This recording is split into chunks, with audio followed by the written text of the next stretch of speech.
हाय मित्रांनो, कशा आहात तुम्ही? बरे आहेत ना? आज मी बनवणार आहे सोयाबीन किमा मटर मसाला. या तुम्हाला दाखवते काय काय साहित्य. इथे मी वटाणे घेतले आहेत, इथे काजू घेतले आहेत आणि इथे मोठ्या साईज मध्ये कापून कांदा घेतलाय, इथे टोमॅटो घेतलाय, इथे कांदा घेतलाय, इकडे हिरवी मिरची, इथे कोथिंबीर आणि इथे सोयाबीन. तर आपण बनवायला स्टार्ट करू. पहिला पाणी गरम करून घेऊ. आता आपलं पाणी गरम होतं तिथपर्यंत आपण वाटण करून घेऊ. तर आपण आता वाटण करून घेऊ. हा मी मोठ्या साईज मध्ये कापून घेतलाय कांदा, टोमॅटो टाकू त्याच्यामध्ये, 7-8 काजू पण घेतले, 3 मिरच्या टाकू. तर आपण आता हा मिक्सर, हा बघा आपलं वाटण रेडी झालंय.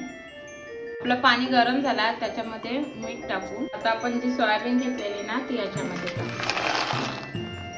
हे बघा आपले सोयाबीन पूर्णपणे फुलल्यात. आता ते आपण खाली उतरवून घेऊ. हे बघा मी पूर्णपणे पाणी काढून घेतलंय सोयाबीनचा. आता ते मिक्सरला बारीक करून घेऊ.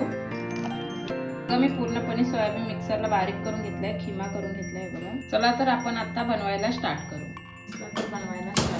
त्यामध्ये तेल टाकू. पहिला तेल गरम झालंय, त्याच्यामध्ये जिरा टाकू, त्याच्यामध्ये थोडंसं हिंग टाकू, लगेच आपण त्याच्यामध्ये कांदा टाकू, मध्ये मीठ टाकू थोडंसं कांद्यामध्ये, कांदा शिजायला. आपल्याला कांदा पूर्णपणे लाल करायचा आहे. आपला कांदा पूर्णपणे शिजलाय, लालसर पडलाय. त्याच्यामध्ये आपण आपला कांदा शिजलाय पूर्णपणे. आता त्याच्यामध्ये वटाणे टाकू, जे आपण पेस्ट केलेली ना ते याच्यामध्ये टाकू. आता बघा आपलं पूर्णपणे तेल सोडलंय. आता त्याच्यामध्ये आपण आता मसाले टाकू. आता आपण टाकू मिरची पावडर, त्याची हळदी पावडर टाकू, आता गरम मसाला टाकतो, पावभाजी मसाला. पूर्ण मिक्स करून घेऊ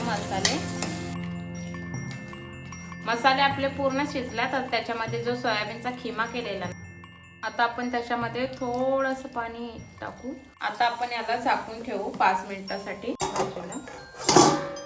आपली भाजी रेडी झाली. आता त्याच्यामध्ये कोथिंबीर टाकू आणि पूर्ण मिक्स करून घेऊ.